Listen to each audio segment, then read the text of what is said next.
تلك الدار الآخرة نجعلها للذين لا يريدون علوا في الأرض ولا فسادا والعاقبة للمتقين. Kemudian kaidah yang ketiga,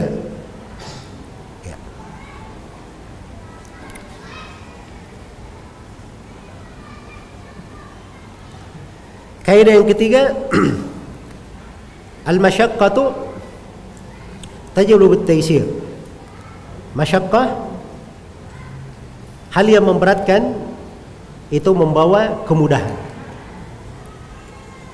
Itu bahasa yang dipakai oleh kebanyakan fuqaha, ya. Bahasa umumnya begitu.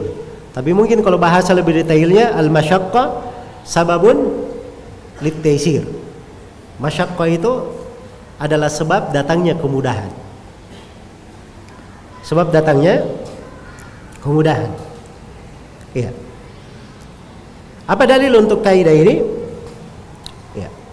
Jadi saya sebelum mendalami makna kaidah, saya bawakan dulu dalil supaya kita membangun pemahaman di atas apa? Di atas dalil. Baik, di antara dalilnya adalah firman Allah Subhanahu wa taala di surah Al-Baqarah ayat 185. Yuridullahu bikumul yusra wa la yuridu bikumul usra. Allah menghendaki untuk kalian kemudahan dan Allah tidak menghendaki kesusahan untuk kalian. Iya. Jadi ini ayat tegas, ya, bahwa untuk umat ini Allah kehendaki untuk mereka kemudahan. Tidak diinginkan untuk mereka hal yang menyusahkan mereka. Hal yang menyusahkan mereka. Baik, di antara dalilnya juga adalah ayat di surah Al-Maidah ayat 6. Ma yuridullahu liyaj'ala 'alaikum min haraj. Ya. Allah Subhanahu wa taala sama sekali tidak menghendaki ada kesusahan untuk kalian.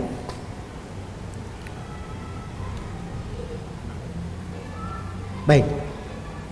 Dan di antara dalil juga adalah firman Allah Subhanahu wa taala, la yukallifullahu nafsan illa wus'aha. Allah tidak membebani seseorang kecuali sesuai dengan kemampuannya. Dan di dalam haditsnya Rasulullah sallallahu alaihi wasallam bersabda, "Inna ad-dina yusrun." Sesungguhnya agama itu adalah mudah. Wala yushadda ahadun illa ghalaba. Dan tidaklah seorang itu berlaku ekstrim kecuali nanti akan terkalahkan. Kecuali akan terkalahkan. Iya. Dan di dalam hadits Abu Dzar Al-Ghifari radhiyallahu taala anhu, Rasulullah sallallahu alaihi wasallam bersabda, "Innallaha tajawaza an ummati al-khata' wan nisyan wa mastukrihu alaihi." Sesungguhnya Allah memaafkan dari umatku kesalahan dan kelupaan dan apa yang dipaksakan terhadap mereka. Iya. Dan diriwayatkan oleh Imam Al-Bukhari dan Imam Muslim dari Aisyah radhiyallahu taala anha, beliau berkata, "Ma khuyyira Rasulullah sallallahu alaihi wasallam baina amrayni ahadihima aysar min al-akhar illa ikhtara aysarahuma ma lam yakun ithman. Fa in kana ithman kana ab'ada an-nasi minhu." Ya, kata Aisyah radhiyallahu taala anha, Nabi sallallahu alaihi wasallam itu tidaklah dihadapkan terhadap dua pilihan, yang mana salah satu dari dua pilihan ini lebih ringan daripada yang lainnya, kecuali Nabi pasti akan memilih yang paling ringannya, selama yang paling ringan ini bukan dosa. Kalau yang paling ringan itu adalah dosa, maka Nabi adalah orang yang paling jauh dari dosa. Nabi adalah orang yang paling jauh dari dosa. Baik. Jadi di sini terdapat, ya, bagaimana disukainya kemudahan dalam agama. Ya, Rasulullah sallallahu alaihi wasallam bersabda, "Yassiru wa la tu'assiru, basyiru wa la tunaffiru." Beri kabar gembira, mudahkanlah, jangan kalian persulit. Beri kabar gembira dan jangan kalian membuat manusia lari. Jangan kalian membuat manusia lari. Apa itu al-masyaqqah? Al-masyaqqah itu adalah suatu yang memberatkan. Suatu yang memberatkan. Ya, meletihkan. At-taysir adalah kemudahan. Ya. Masyaqqah itu ada yang bentuknya dimaklumi, lumrah. Kesusahan. Seorang sholat misalnya. Sholat itu ada kesusahan atau tidak? Ada bentuk kesusahan ya. Orang lagi tidur, pas adzan dia datang, dari rumahnya dia berjalan ke masjid. Ini beban atau tidak? Beban ya, bentuk kesusahan. Tapi ini sudah mencakup di dalam ibadah. Dan hal yang seperti ini itu bukan susah dalam definisi agama. Sama ketika seorang berjihad. Jihad itu kan ada yang terbunuh, terluka dan seterusnya. Itu menyusahkan atau tidak? Menyusahkan, tapi itu tidak dihitung masyaqqah di dalam agama. Jelas ya? Baik. Jadi kalau begitu, ukuran kesusahan, kesulitan itu bukan diukur dengan pikiran dia sendiri. Ya, yang dianggap kesusahan apa yang telah ditetapkan di dalam syariat atau perkara yang syariat tidak berbicara tentangnya, itulah di situ dia berijtihad. Masalah susah atau ringannya. Sama dengan keringanan. Keringanan juga seperti itu. Keringanan itu bukan urusan wah enaknya saya beri kamu keringanan, kamu tidak usah sholat. Ya. Nah seperti itu. Jelas ya? Dan itu tidak disebut keringanan. Tidak disebut keringanan. Iya. Hidup ini itu harus ada usaha dan upaya. Iya. Dan kesusahan dalam hidup itu memang langka untuk sampai kepada hal-hal yang tinggi. Karena itu kata Nabi sallallahu alaihi wasallam, "Huffatil jannatu bil makari wa huffatin naru bisyahwat." Sesungguhnya surga itu diitari dengan hal-hal yang tidak menyenangkan. Ya. Sedangkan neraka diitari dengan hal-hal yang penuh dengan syahwat.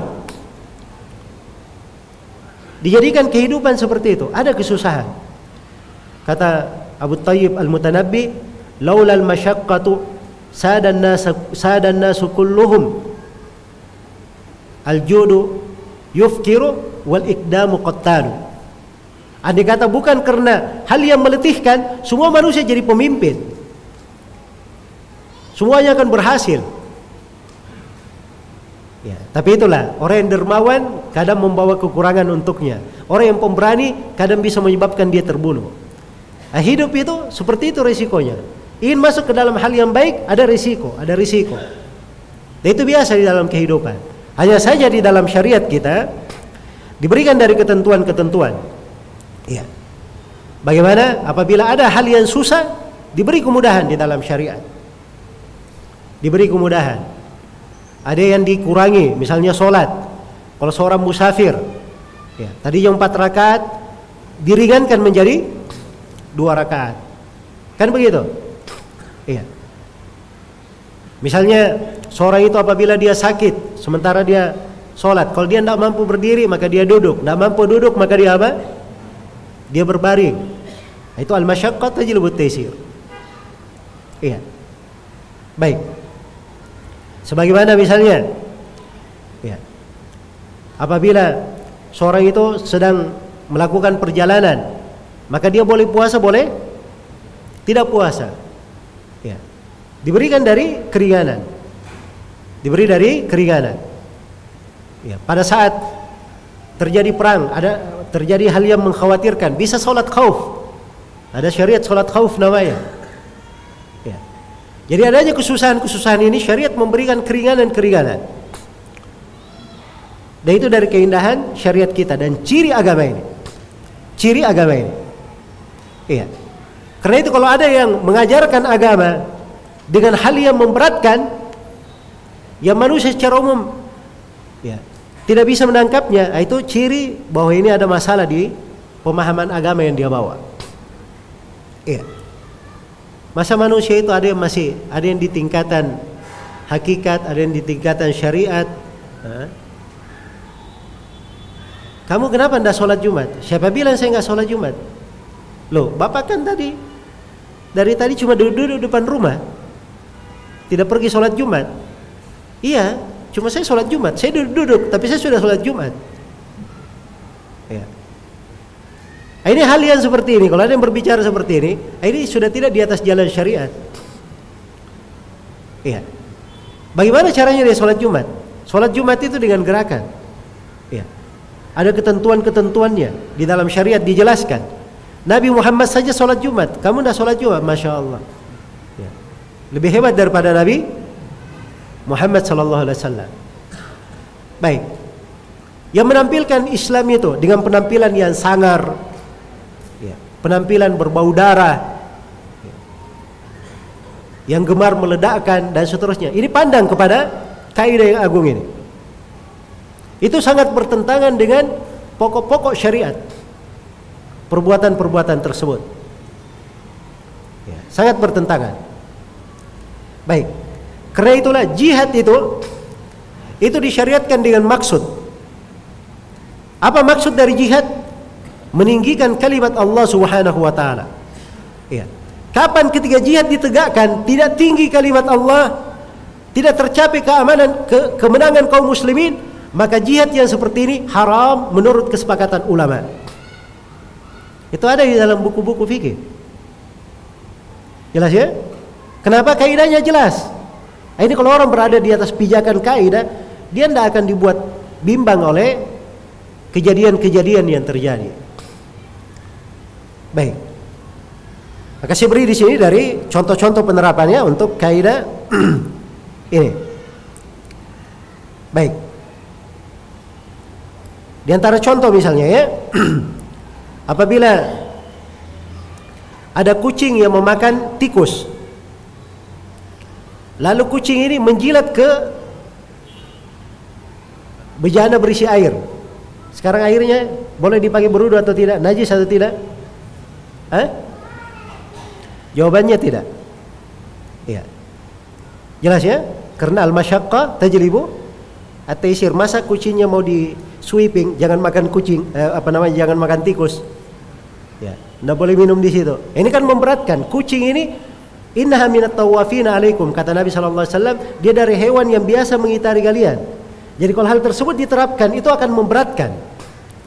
Makanya diringankan di dalam syariat. Dan ini kaidah dipakai oleh para ulama di dalam hal yang seperti ini. Baik. Tentang mengusap di atas sepatu. Kan boleh kan mengusap di atas sepatu. Ya. Ini diberi keringanan. Sebab kadang ada orang dia di musim dingin dia tidak bisa lepas sepatunya, kaos kakinya. Ya. Kadang ada orang dia kebanyakan kerjanya memang dia menggunakan sepatu. Kalau dia selalu melepasnya itu akan memberatkan. Maka dibolehkan dia sholat apa dia mengusap di atas sepatunya. Iya. Ini dari kemudahan yang diberikan. Di dalam wudu salah satu syarat wudu yang dipegang oleh sejumlah ulama bahwa wudu itu harus muwalah. Apa artinya muwalah? Harus bersambung. Gimana kalau dia mencuci misalnya tangannya, sebelum tangan ini kering, dia sudah cuci mukanya. Dia cuci mukanya, kumur-kumur cuci muka. Sebelum mukanya kering, dia harus sudah cuci apa? Tangannya. Sebelum tangannya kering, dia harus sudah usap kepalanya. Itu muwalah namanya. Kapan mukanya sudah kering, baru dia cuci tangan, batal wudunya. Tapi kalau orang sementara wudu, tiba-tiba habis air, ya, ada air tapi dia cari dulu. Setelah dia cari, dia pergi ambil, sudah kering apa? Tangannya. Sekarang pertanyaannya, boleh disambung atau tidak? Syarat muwalah di sini sudah gugur. Jelas ya? Kenapa? Karena kaidahnya al-masyaqqah tajlibu at-taysir. Ini di poin ini dipakai di pembahasan. Iya. Karena itu di luar kemampuan seseorang. Baik, contoh lain. Contoh lain kafara. Orang yang melanggar di bulan puasa, di bulan Ramadan, melakukan hubungan suami istri. Iya. Kafaranya dia bebaskan budak. Kalau dia tidak punya kemampuan untuk itu, turun. Apa turun ke bawah? Puasa 2 bulan berturut-turut. Ya. Kata para ulama, dia puasa 2 bulan berturut-turut. Makanya dia cari hari yang tidak boleh puasa. Jangan dia cari bulan yang ada hari tidak boleh puasa di situ. Jelas ya? Jadi kalau dia puasa dari bulan Dzulqa'dah sampai bulan Dzulhijjah, dia pasti akan libur 5 hari, 4 hari, kan begitu? Nah, ini tidak boleh dia di situ. Jelas ya? Jadi dia cari, misalnya bulan Rajab dan Syaban, dia puasa 2 bulan berturut-turut. Ini bagus. Kapan dia sudah puasa 40 hari, lalu dia, wah ini 40 hari saya perlu istirahat, saya santai dulu 1 hari. Maka dia wajib mengulangi puasanya dari awal lagi. Ya. Ini 2 bulan berturut-turut. Jelas ya? Tapi kalau misalnya perempuan, dia kena haid misalnya. Kena haid. Ini kan terputus. Ada orang udur, dia sakit. Maka ini oleh para ulama dikatakan puasanya yang sudah berlalu tetap saja, sisa disambung. Sisa disambung. Kaidahnya ini, al-masyaqqah tajribu at-taysir. Baik. Sama di pembahasan ghibah. Ini salah satu contoh ya, saya beri contoh lain. Sebenarnya contoh banyak, cuman ini saya ingin bercerita tentang hal-hal yang terkait dengan kehidupan banyak berlalu bersama kita. Ya, contoh masalah ghibah. Ghibah itu hukumnya apa? Hukumnya adalah hal yang diharamkan. Itu ghibah. Dalil tentang haramnya ghibah banyak di dalam Al-Quran, di dalam hadits Rasulullah Sallallahu Alaihi Wasallam. Ya, tapi ada orang diperlakukan buruk, dipukul dan seterusnya. Kalau dia ke pengadilan, dia tidak cerita. Ya. Kamu kenapa? Babak belur. Dia tidak berani cerita. Kalau saya cerita kejelekannya berarti siapa? Saya ghibah. Ayo di sini datang kaidah al-masyaqqah apa? Tajribu at-taysir. Diizinkan dia bercerita. Karena berat kalau dia tidak cerita. Karena itu ghibah kata para ulama itu haram kecuali pada 6 permasalahan. Ghibah diharamkan kecuali pada berapa? 6 permasalahan. Terkumpul dalam 2 bait syair. Ya, kata para ulama al-qadahu laysa bighibatin fi sittatin mutadallibin wa mu'arrifin wa muhadhdhiri wa mujahirin fisqan wa mustaftin wa man talaba al-i'anata fi izalati munkari. 6. Celaan yang bukan ghibah itu pada 6 perkara. Yang pertama mutadallimin, orang yang dizalimi. Dia dizalimi, enggak ada masalah dia ceritakan kejelekan orang yang menzaliminya atau kezaliman yang dilakukan terhadapnya. La yuhibbullahu al-jahra bis-su'i minal qawli illa man zalim. Itu ayatnya di dalam surah An-Nisa. Allah tidak menyenangi orang yang terang-terangan menyampaikan kejelekan kecuali orang yang dizalimi. 1, orang yang zalimi. Yang kedua, wa mu'arrifin. Itu ta'rif. Ya. Mana rumahnya si Muhammad? Muhammad yang mana, Pak? Banyak nama Muhammad. Itu loh Muhammad yang pincang itu. Nah, pincang di sini disebut apa? Ini kan aib orang kan? Berarti ghibah. Nah, ini dibolehkan kalau memang itu untuk apa? Untuk ta'rif, untuk pengenalan. Karena itu diantara rawi ada namanya Al-Amash. Amash itu rabun matanya, Sulaiman bin Mihrad. Ada yang namanya Al-A'raj, Abdurrahman bin Hurmuz, Abu Dawud, Al-A'raj. Ada namanya Ad-Darir, ya, Muhammad bin Khazim, Abu Muawiyah. Ini rawi-rawi hadits. Ad-Darir itu artinya orang yang buta semenjak dia lahir. Jadi kalau dia untuk ta'rif, pengenalan itu enggak ada masalah. Baik, yang ketiga dari ghibah yang dibolehkan apa itu? Wa muhaddziri, untuk mentahdir kejelekan. Ya, mentahdir dari kejelekan. Ada orang yang dia berbuat bidah, berbuat kekeliruan.